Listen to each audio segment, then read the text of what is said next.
Hello and welcome to the Advanced Age Role Playing Gamers podcast. My name is Nathan. I'm one of your co-hosts tonight, and I've also got with me Matt. Say hi, Matt. Hi, everybody. And we've got our special guest today, Erik Granström. He's a writer, game designer that works with Free League Publishing, and Free League has just started shipping their Kickstarter for Blood March. And I'm jealous because I don't have my copy yet. It's, Okay. It's shipping, but I was hoping it would be here before the interview, but not a chance. Erik, so why don't you go ahead and tell us a little bit about yourself, and we'll get going. Okay, thank you very much. I'm living in Sweden and Finland, 2 weeks each place, so I go back and forth. It's pretty close. And I've been doing role-playing scenarios from the 70s or 80s. Long time ago. Long time. I'm from start. I'm trained as a veterinarian, actually. But then I've been working in lots of different places in the computer industry and writing, and now I'm writing games and novels. You're a Renaissance man. Perhaps. A re-Renaissance man, perhaps. That's pretty interesting. So you started gaming probably around the same time we did, which was a few years ago. Right. Probably my first question is and I'm assuming that you're still playing with friends when you can, when you're not traveling. Yeah, not actually. I don't play that much role playing games. I make them, but I do play with my children sometimes. They are grown ups now. Okay. So they wanted me to play Forbidden Lands with them, and I'm not a very good game master. I more have the ability to sort of come up with things. When you do get a chance to play now, has it changed that much since from when you played when you were young? As what you enjoy, what I guess has fun changed from? It's still fun, and it's still somewhat nervous. I have some performance anxiety in this, well, being the dungeon master, which I'm always, or the game master nowadays. And so we started playing in the 70s with the first edition of Dungeons and Dragons. Mm-hmm. I had this guy bringing it home from the US. You couldn't buy it in Sweden at the time. So we did that for a couple of years, and then the Swedish version, Free League has a game called Dragonbane coming out now.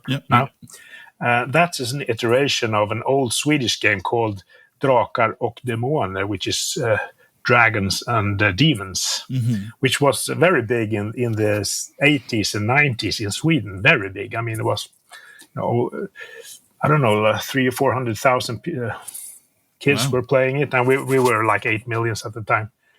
And I since I already had played a lot Dungeons and Dragons, and then when this came around, one of my friends he was writing for the company that started Drakar Demoner, and he asked me, why don't you put something together? So I sent in some stuff, and then I wrote an adventure called Svavelvinter, which is the winter of sulfur. So and that turned out to be. I made I think 5 parts. It was a campaign. It grew to campaign. So and people still play it. Actually, the first game of Free League that they released was Svavelvinter, because they made. I wrote some novels from my old game settings. 4 thick novels. It's like 2,300 pages total. And then they made a game from the novels, updating. Oh, okay. Because it's basically the same story, but of course a little different. So that's what they started with, actually. Only in Swedish, though. It's funny. Someone that we follow each other on Twitter. He's from Sweden, and I think he's actually trying to run that campaign using a different rule set. Yeah, and we're actually going to play. Dragonbane. We're going to start recording that in probably 2 or 3 weeks, as Matt will attest to. I'm a Kickstarter junkie. I'm special when it comes to Free League. I know the syndrome. There's so much good stuff. And the 2 of us are actually kind of it's probably dumb, but we're going to co-GM it because we both want to run. Yeah. So we're going to take the I think that's a good idea. We did that actually in the 70s already. So as long as I've been gaming, I've never co-GM before. Okay, But we both want to play, so we're going to take the starter adventure and each take split up the different adventures and go back and forth. And some groups they change the game master every play. I think so. You switch. Yeah. That's the way to do it as well. That's the plan, and I don't know if it's going to be fun for us. I don't know if it's going to be fun for listeners. But, we'll see. We're going to do it anyway. Yeah. But anyway, that's pretty cool. I had no idea that you're involved with that. So that's. I'm not really involved in this iteration of Dragonbane yet, but I might become involved. We've been talking about it, but not so far. But I think I probably will get involved one way or the other. And the thing is, when I started writing these novels from the old game setting, the first novel was released by the Iron League. They were called Järn League and the Iron Ring. And those guys were behind Symbaroum, as you know. Okay, yeah. So they merged with Free League some years ago, and they also made Mutant. Oh, okay, that was Year Zero. Yeah. So they had this company called the Iron Ring, and then it stopped because the CEO had to do something else. He had another company as well, which took a lot of his time. So we thought, sorry, I can't do this anymore. And then they asked Free League to take over the Svavelvinter game, which was based on my novels and the Mutant franchise. So that's what they started with. So it's kind of full circle all the time here, several circles actually. So this is the history lesson I was trying to get out of Thomas, but he didn't really reveal all this stuff in our interview with him. So I appreciate you because this is the kind of stuff that's interesting to me. Like I can open up read the book and read the rules and understand all of that, but just kind of this like how things came to be is it's super, a long super story. Cool. Yeah. That's really cool. I appreciate you sharing that with us. So was writing that story, that adventure, was that your first time writing, or had you written other stuff for fun or for pay? Yeah, I actually published a novel already in 1979. It got published. So I had written a novel already, so I was kind of used to write. And also I had a plan from start to do novels in this setting, which is kind of an Italian Renaissance setting. So it's different from the Forbidden Land setting, which is more like Iron Age, medieval. And I don't know if you know that. Perhaps you do, but I mean, the Forbidden Lands started out as a Kickstarter stretch goal to an art book. You know that? No, it wasn't the main thing. It was just an extra. The thing is this: you know this old game Dragonbane back in the 80s. Picture it back in the 80s. Yeah. They had this one artist that was very famous in Sweden at the time. I mean, everybody knew him then. And then Free League made an art book with his art, Nils Gulliksson. I don't know if the book is around anymore. And when they made that art book, one of the stretch goals was we will make a new game from his art. Oh, okay. So that got funded. So a couple of years after that, I got all his art on my table, and they said, "Okay, so here's the old art, which is the one you will find in the books of, in the rule books." Same artists for Bit of Reach and. I think it's more in the Game Masters and the Players book. Okay. And they also made some new art in the same style. Anyway, so I got those pictures of his that I knew, of course, very well. And I could do whatever I wanted with them. So I made the Forbidden Land setting, and I had pictures of elves and halflings and orcs and dwarves and all that. So I thought, okay, how can I do something new with this, but still stick to the basics? So that's how it came to be, actually. So I think, okay, we have elves. They live forever. Are they Tolkien-esque? No, I never liked that. I thought there must be something fishy going on here. So that's why I made them more like, as they are in the Forbidden Lands. Okay. They're more like, to me, they're more like vampires, actually. Have you seen the movie Interview with the Vampire? Oh, yeah. They're more like that. They're kind of blasé and I think everybody else is just meat that will die off and rot. So I made them all sort of fascistoid. That was really what drew me in with Forbidden Lands initially. It was just how everything was like the fantasy kin that you're used to, the name wise, but even the like the halflings. So like, what was your inspiration for the halflings? They're pretty dark. They're not the jolly halflings. No. The thing is, I mean, this is spoilers, but obviously everybody knows that, I suppose, right? Yeah, it's okay to have spoilers here. I mean, I read Tolkien, obviously, and the halflings are very jolly and kind of. To me, there must be something going on here. It can't be like this. It can't be that. They can't be just happy and nice and all that. So it's a facade. So that's what I worked from, and then I brought in the goblins as they are twin kin, so they're the same kin, really. Yeah. So babies are born either halflings or goblins, and the halflings don't want to tell anybody this, so these kids are born in the villages where they hand out the right type to each, and then they go home and they just cover everything up. So that's why they are as they are. I definitely like kind of a darker story, and the art really was pretty evocative of the kind of style I like, the sketching. As far as these stories that you're trying to tell with Forbidden Lands, what are your influences for coming up with these stories? Where do you draw I pick basically anything from anywhere, but I think mainly it's our own history. I like to read a lot of history. So, and usually, for instance, if I want to come up with some, like the horse people in Aslin, in the Blood March.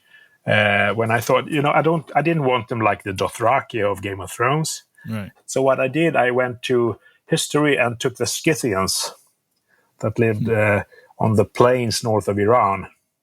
Okay.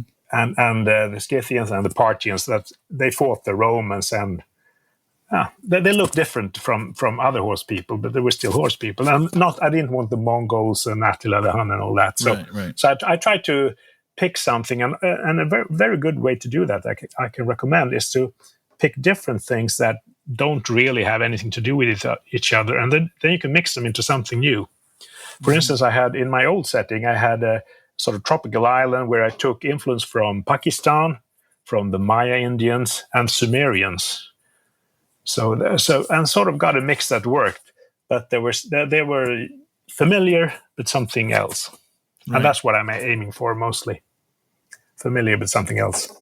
Yeah, that's probably a good way to do it. Is you don't have to be super literal with where you're coming, creating these new things. So that's pretty interesting. And it is nice to take a twist, even if you have, presenting. People are expecting in fantasy elves, dwarves, halflings, right? Yeah. But changing how they behave, right? Changing those social behaviors is nice because it's a fresh way to experience the classes, or the different species. And so I think that's a cool way. And it's for people who've played a long time. It's like, oh, look, it's a jolly halfling, right? Well, no, I get to play a halfling that's maybe not so jolly, or So it's a great way to sort of like re-engage, both get new people who sort of are, kind of shock them into something. Hey, not all fantasy has to be cookie cutter. And for us cynical old gamers. But also I didn't want to make it so. I didn't want the gotchas, that you're expecting this, but I will give you the opposite. So I wanted to be familiar, but something else. So it has to work on its own. I mean, it doesn't. It's not supposed to be just a reaction towards what you expect. Right.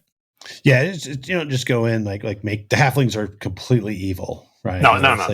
That's right. Yeah, that would just sort of right. Now, I want to be every kin and every being should have some kind of rationale that they don't think they are evil. They have their agenda, and this is good to us. It's your problem if you don't like it. Yeah, everybody's the hero in their own story. Yeah, it's much like in our world. You asked me about inspiration, and I think I get a lot of inspiration from our own current world as well. We got a lot of stories.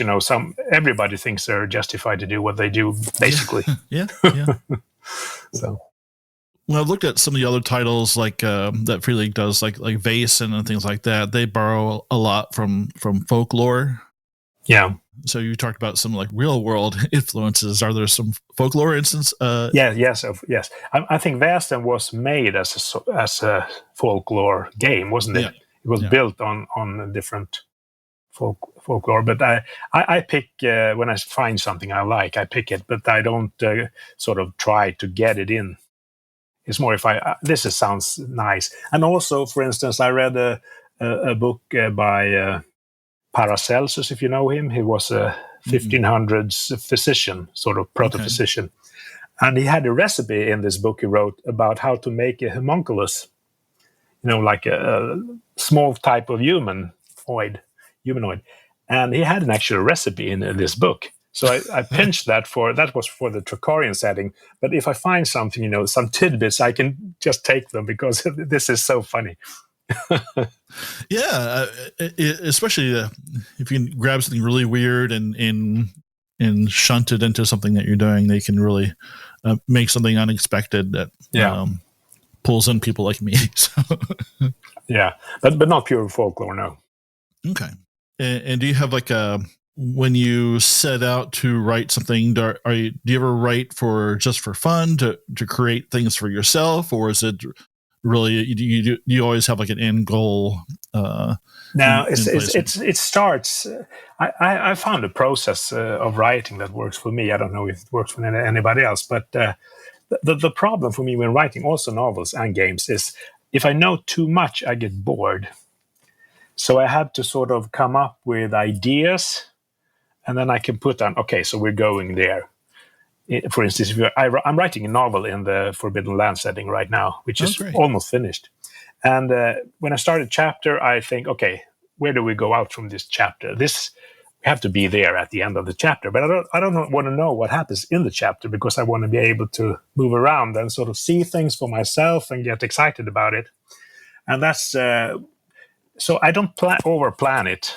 Mm-hmm. Some would say I under-plan it probably, but I know some constructors because I know some here in Sweden that they make a map of the land first, and they different parts of the land. And here people are fishing. Here they are doing agriculture and whatever. I rather start with a drunk wizard waking up in a barrel somewhere, and then I'll see, okay, what's around me. That's actually, after reading more about sort of Forbidden Lands, it's almost how the game plays. That's how the game plays. Yeah, right? it is an actually open sandbox. Yeah. Because when I was younger, I kind of never published, right? Dabbled trying to write based off the games we played, right? Do you ever include elements of the mechanics in the writing, or is it strictly a creative process set in a world, or do you ever blend? Especially after you mentioned kind of the not knowing, do you ever blend any of the actual mechanics into the writing process? I do. I'm not a rules person. I'm more of a narrative person. So I prefer coming up with stories and situations. But and when I wrote the setting for Forbidden Lands, the rules were not around. They haven't made them yet. So I wrote the setting first. Okay. And then they came up with the rules, and I take it they work very good together. But when I often suggest small local rules for something that they encounter. Sometimes Free League takes them, mostly not. they have better people to do this. I have this guy, Per Holmström, I believe is, if I remember right, who's a rules guy. And if I have a problem and I say, okay, we have to rulify this, then I discuss with him, or he comes up with a suggestion. That's a better way to do it, because I'm not really that interested, or I don't know that much about rules either. So yeah, I think that really the duality you kind of described there is a difference between how I run games and how Matt runs games. Okay. Yes, I am definitely more. I'm always fascinated by the systems. Yeah. Whether the systems make sense, whether they flow or not. I like narrative, but I am not. Yeah, I am not as But then you have your roles. I get a lot of accusations of being railroady. Okay, yeah. No, I mean I understand. We need rules. Just that there are better people than me doing that. And if you're going to be dungeon masters or game master together, I mean, then you take the rules and you take the narratives. Yeah. That would be one way. That's how we ran it in the 70s, actually. Oh, okay. I made up the stories, and I had this guy taking care of the rules. I wish it was that way. It's going to be two narratives. It's going to be him and one of our other guys, Malcolm, who's like our narrative supreme. Yeah. He's I'm the silly narrative, and he is the well, what kind of sauce do they have on the potatoes type of narrative. Yeah. But yeah, it's fun. I definitely like, and that's probably one of the things that attracted me to Forbidden Lands is I want to be surprised with the players. So just being able to, okay, you're here on the map. Where do you want to go? What do you want to do? And I have some things going on other places, and I hope you run into those things and you interact with those things, but you may decide that you want to go to the coast. So I like to keep it nice and loose. And in the game that in your setting that they came up with is really kind of suits that pretty well. So I like it. I think a lot of our listeners are pretty familiar with Free League, but just in case someone who hasn't cracked open the Forbidden Lands book before, could you kind of go into the setting and describe the setting in your words? Yeah, it's the base. The thing is with the Free League, the Forbidden Lands setting is that it's even the Game Masters told things in the basic Game Masters book, but then it turns out this might not be entirely true. So you have to be open-minded as a game master, and some like that and some don't.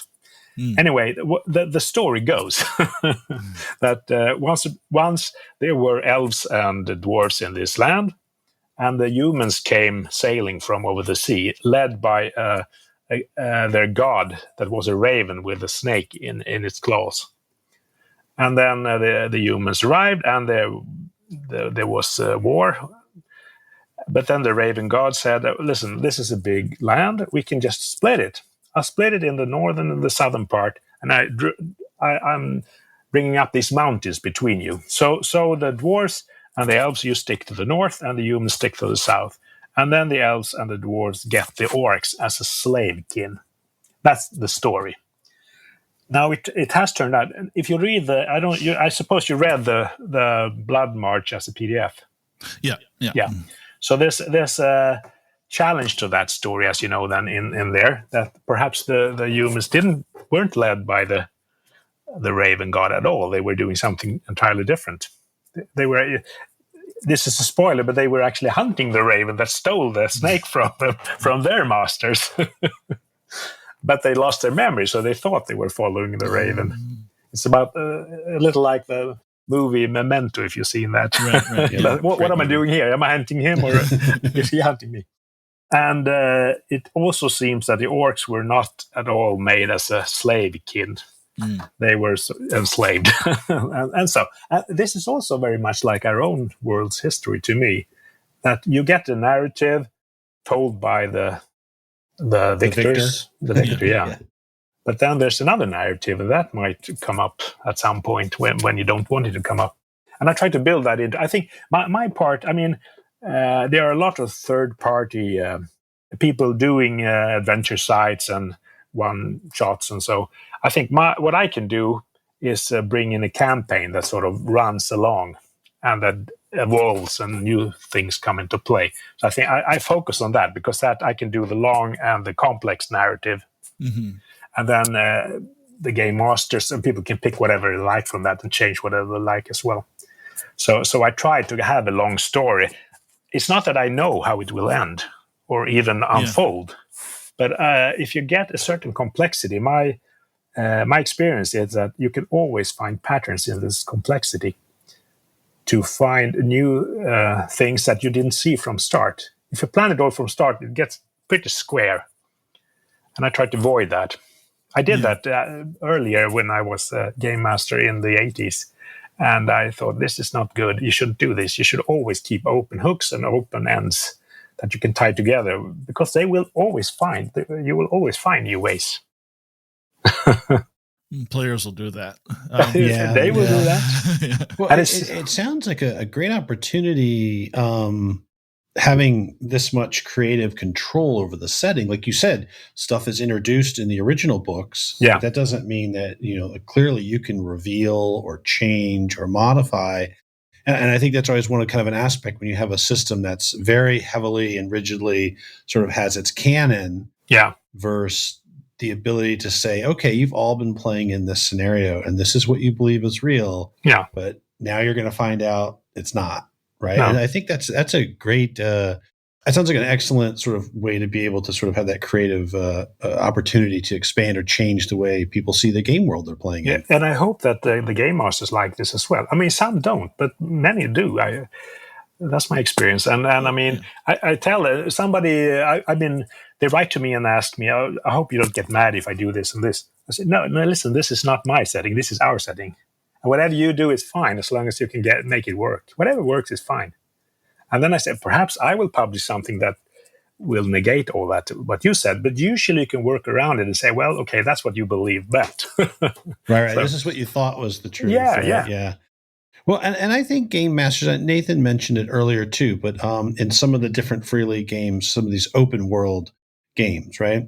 And I'll talk about the mechanics, but like the mechanics of the open world or the solo play, it is nice. It's a GM. You're just used to knowing everything.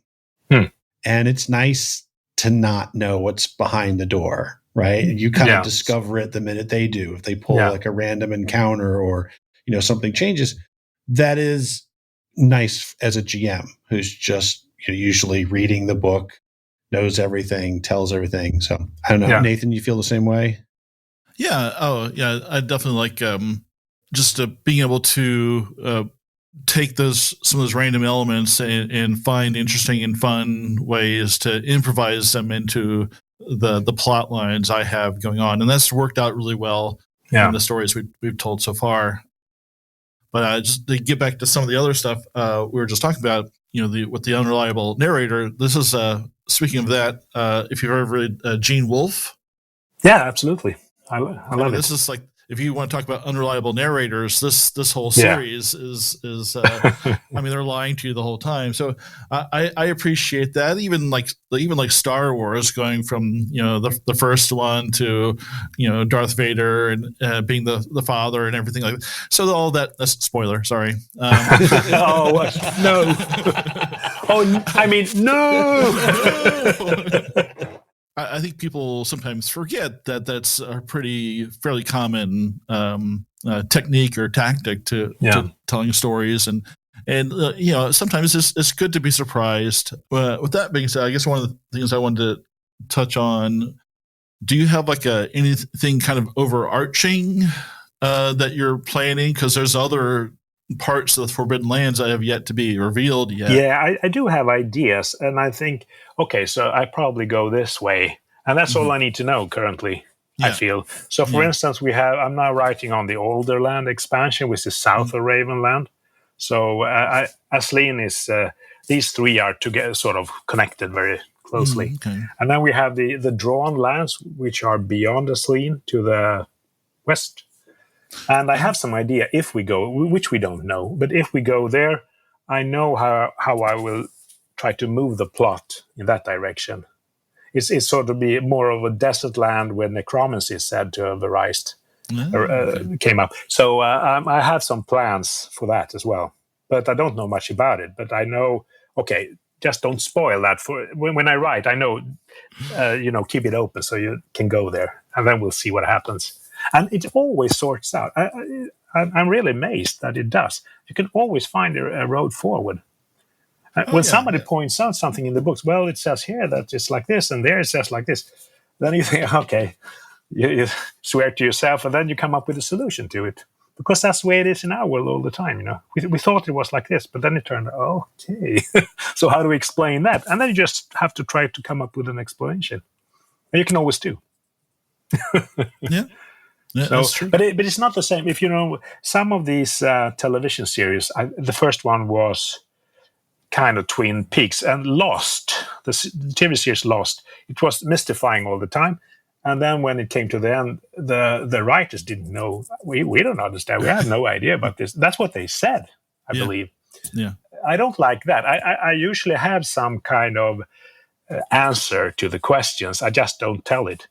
And but if I have it, I know that I can work forward all the time. I don't want to just put something mysterious in there just because it's mysterious. So you have like an end game or a resolution, but you just don't know how you're going to get there. Exactly. Yeah. Yeah. Which that makes perfect sense to me. Yeah. Which is, it's funny. We're again talking about differences. So I'm okay with the open-ended type of things, right? My wife can't stand it. Any movie that doesn't explain what happened at the end, she's like, what? You know, I'm just like, oh, it just happened, right? If you see a movie with your wife, it's great if it's a movie that you can discuss afterwards. And yes. I wonder if it's like this or, well, that can't be true, you know. It's I love those. And I mean, the thing is, you can have, there are games that are very set. So if you like that, you just pick one of those games. So I wanted to do this in another way. So I'm not saying it's the right way to do it. It's just one way of doing it. You can play another game, and there's another way around. So it's like I read this book about how to write by Stephen King. I think it's on writing is instructions for novel writers, and obviously Stephen King is a very successful writer. It's just that his advice don't fit me at all. Yeah. And I'm not saying he's wrong. I'm just saying that, okay, that worked for you. Fine. It doesn't work for me. So there's not one way of doing it. And the same thing here. Yeah, I'm a big fan of his, but I will tell you, for me as a reader, his short stories fine. His really long stories, I think it's the opposite maybe of your approach. I don't think he knows what the end is supposed to be. No, and he explains that in the book. Oh, okay. Yeah. He says you shouldn't have a plan, because then it gets dead. You should just have a vision, you know, this would be cool. Like you have these people getting shut in, you know, right, the dome, for instance. Right. And then he doesn't know how to sort of complete it, to me. So sometimes it works fine, of course, but not always.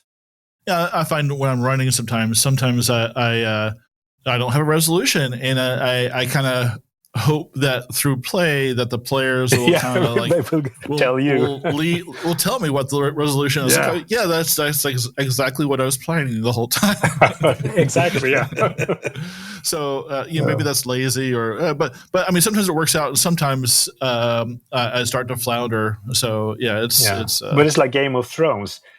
To me, he was kind of just expanding all the time, and I thought I knew that he doesn't know how to end this. He will not get it together in the end. Yeah. So, and I don't think he did either. But perhaps he has a plan. But it's I sort of saw that in his writing, that he's just diverging all the time.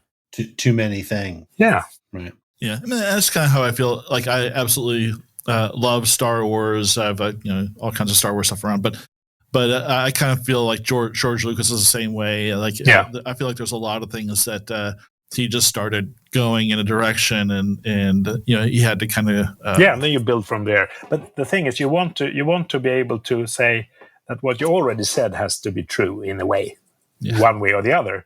You know about the TV series Dallas, where one entire season turned out to be a dream by one of the characters. Right. That is really a catastrophe, and you don't want that. Yeah, it is different ways, approaches. So a lot of folks are familiar with there's the big games, right? The ones that we grew up on playing Dungeons and Dragons. If you had folks that had primarily played D&D or like Pathfinder, like our group is literally just discovering Pathfinder, and some of these other games that are from Free League. If someone had played those traditionally and was getting ready to sit down and play Forbidden Lands, what's some advice or some things to sort of like prep them so that they let them know going into this? I don't know these other games very well. Like I said, I don't play them a lot, but I think what you should do is keep an open mind, because I get a lot of comments, and they kind of surprise me that, well, in that game we did this and we could do that. Why don't we have this profession, and why don't we have that game? Well, you have it already in that game. Why can't you just take whatever you get here and do something with that instead? I think you just keep an open mind. I told before we started here, I think, that I made a metal album with a musician friend. I hadn't listened to metal, basically. I listened to hard rock, but not metal. And he sent me some samples. It was just like a wall of sound to me. I couldn't understand anything. But then I thought, okay, there is something here, because there are lots of fans of metal. So I listened and sort of got the structure. Now I can listen to metal music.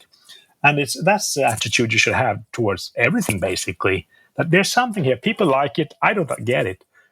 So I try to see what it is that they like. And usually you can find something. It's so much more boring to say, well, it's not like that. I won't touch this. It's not like what I'm used to. So just keep an open mind and take whatever you can from this game, because there's stuff in here that you probably won't get from in the games you mentioned. So be happy about that. And don't look at what you're not getting. Right. That would be my advice for life, basically.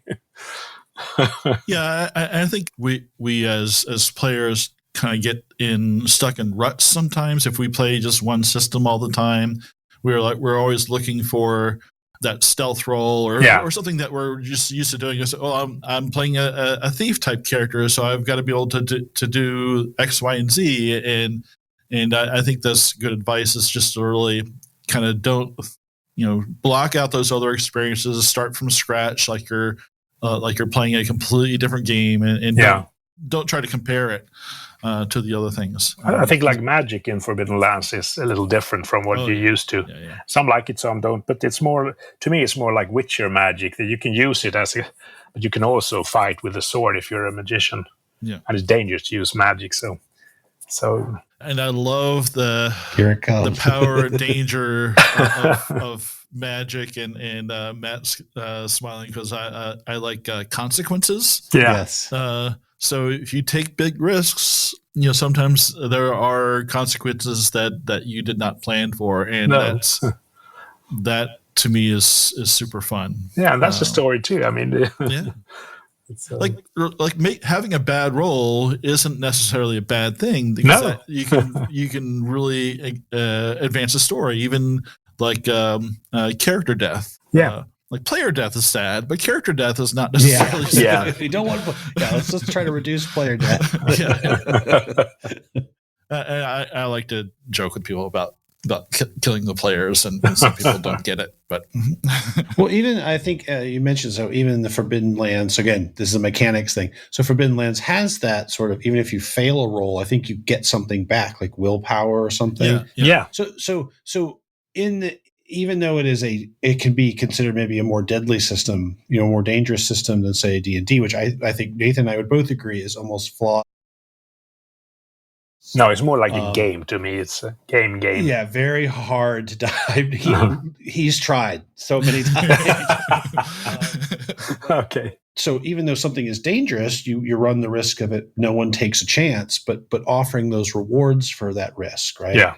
So I do think that it adds a more dynamic play. Pushing the rolls. Yeah. I think that we've been across the board really excited about almost every single thing we've seen come out of Free League. Oh, great. I think just the approach, the writing has been, a breath of fresh air. Yeah. And also, I mean, I don't work for them. I'm a freelancer, so I have no interest in more than I like them. But I was struck by that they are so nice to people, that they try to help you, and they're not dicks, basically. We've had incredible luck with Free League. We're nobody. We're a small hobby podcast, and they have consistently put, like yourself, authors, creators, willing to sit down and talk with us, and it's been great. It's been great for us. We've learned a lot about history stuff as just players. We would never learn. No. So yeah. And I mean, to me, it's the discussions with players and game masters is really a lot of the reward to do this. Also, and when I write novels, it's great to talk to people. I never liked really sitting on a stage and talking to an audience. I like when I sit down and take a beer with somebody.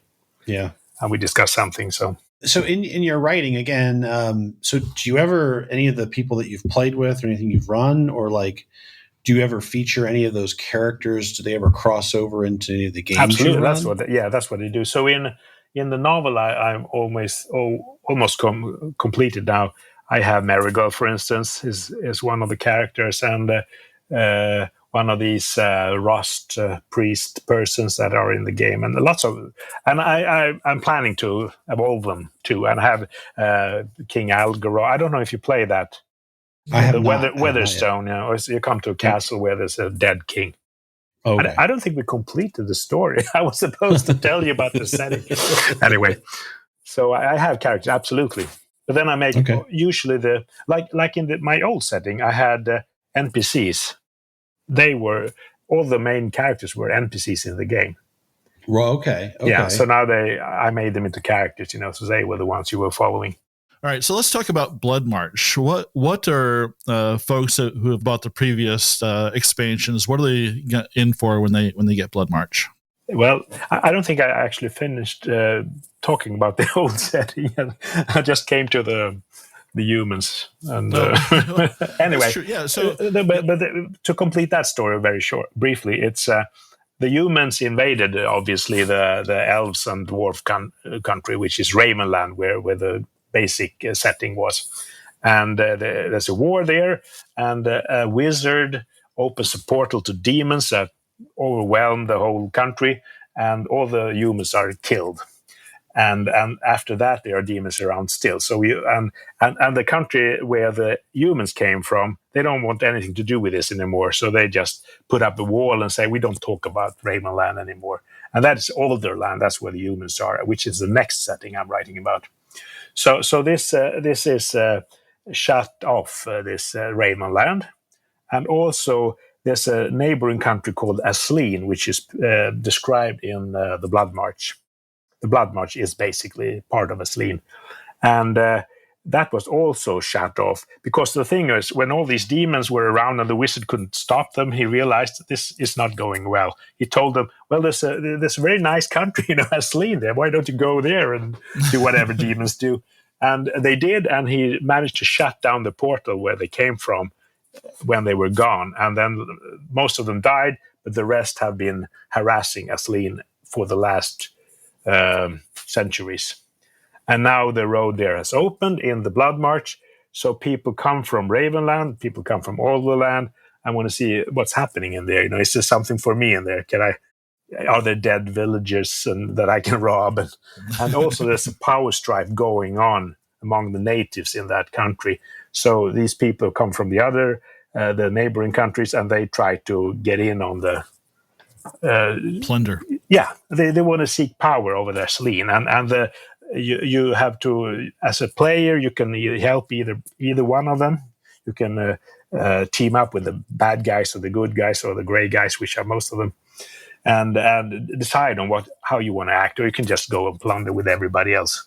But in the end of that expansion, somebody will come out stronger than the others, and that's where it starts in the next expansion. So you sort of you will arrive at some kind of winner in Asleen, and if the players don't care, this will play out as part of the environment. So you go in there and you look for it, and it's a little strange because since they had a demon infestation there for several hundred years, they have big jungles that are kind of like entrails spilled out all over the landscape. They are kind of red forests, they are called, and they are living and they're eating people and they're spreading. So some parties want to spread that, some want to stop it, obviously.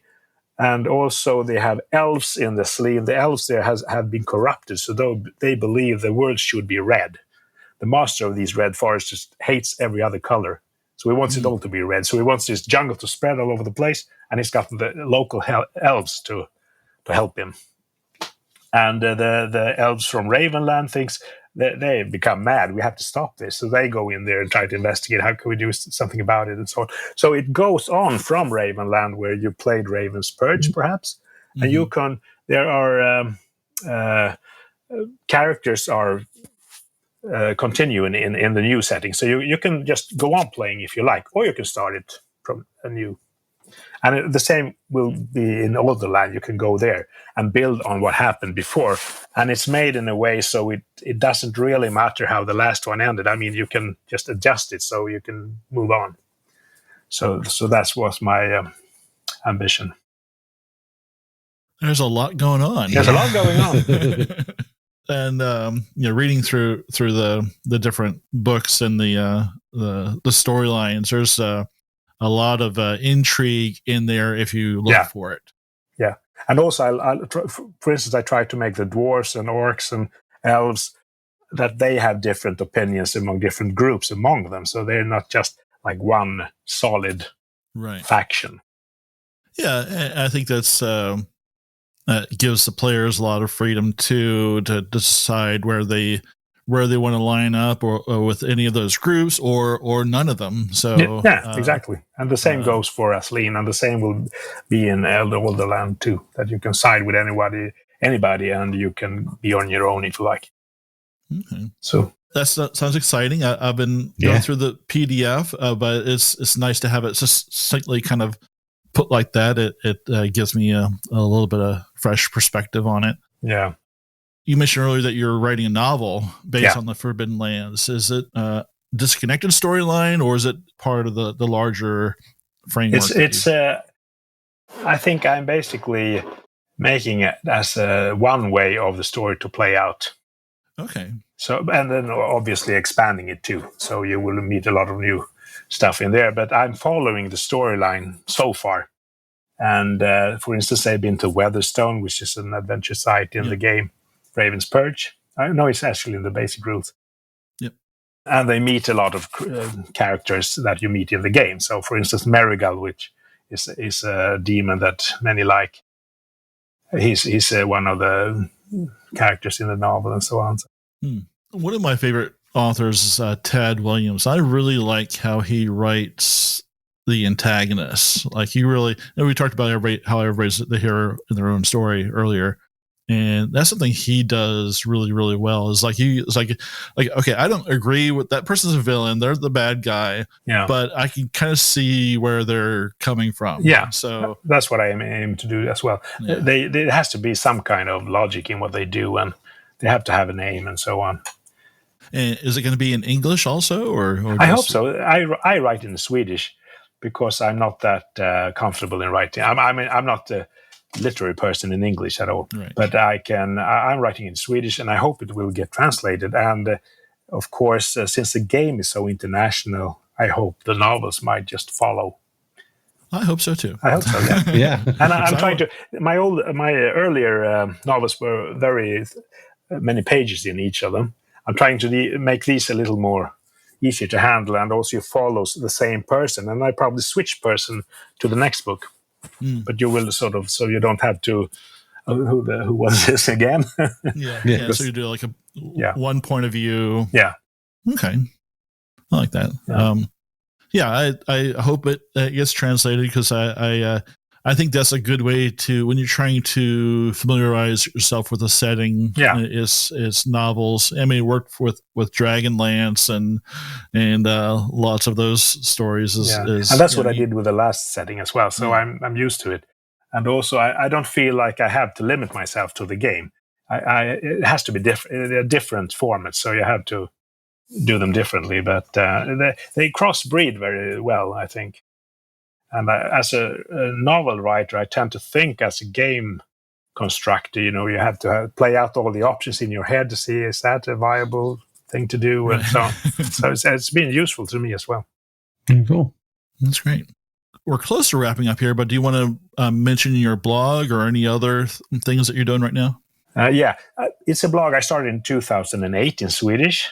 But when I think about something in more depth, for instance, theory about how to write and stuff like that, I usually put it there just to have it somewhere. Mm-hmm. And it's been a little slow lately, but now I'm picking it up again since I'm writing again a novel now. And now I'm mostly writing there in English. So perhaps you can make a link. Yeah. I put the link. I read a couple articles. The one about the unreliable narrator. Yeah. And the liberalism and dark fantasy was pretty interesting. Yeah, too, and you can usually use stuff. Whatever you read, you can use some of it in your games. So I think and there are some good stuff there in Swedish as well. Actually, I think. So I might translate that later. I will see about that. Google Translate. I can probably get the gist. But well, yeah. Perhaps. Poorly, but... speaking of translate, this is dumb, but I'm going to ask anyway. Is there a in English we have the word murder hobo or phrase murder hobo? Yeah, is there a similar term in Swedish? I think it's pretty. I think we use the English word actually. I know what you mean. It's very common in gaming here too. And well, you can do that, but it should get consequences, like you said. Right. Yeah, that's the fun. That's the fun. But it's fun to play it that way sometimes. Yeah, it is. Well, Matt, do you have any other? No, I don't. This has been great. Yeah, if you've got anything else, any other projects or anything you'd like to let us know. Yeah, I think we covered most of it, and this has been really nice talking to you. It's great talking to you. I'm glad we were able to make the time work out. Yeah. And I can't wait to get my book. I've got some plans too. So if you get like a weird email from me in the future, I'm really waiting for reviews and game reports now. So because this the Blood March, we had some production problems, as you know, so it got delayed, and I kind of been waiting for a long time now to see what people actually think about it. So I'm waiting for that. I like what I've read so far. My only regret is not backing to get the cloth map. I'm kicking myself. Man, I really should have. But anyway, learn from the last one, I think. If people have been asking for that, it's just like it's more money. It's like I'm buying too many Kickstarters already. But he's got a serious Kickstarter issue. It's bad. Yeah, my wife is terrific. She's a huge it's okay supporter with free league games. It's okay. Yeah, it's a mild drug. Mild drug. Well, thank you so much, Erik. Thank you. Really appreciate you having on the show. And next time you have something that you want to talk about, you can just reach out to us. And thanks to everybody who's watching or listening. Look forward to seeing our Dragonbane stuff in the fall. I think it'll be. Yeah. I'm very jealous because I can't play. Yeah. Oh yeah. Okay. He's poor guy. Yeah, but I'll be watching. Yeah. Better. Gotta get those clicks up. That's right. Well, thanks again, everybody. Yeah. And take care. Have a good night. Bye. Bye.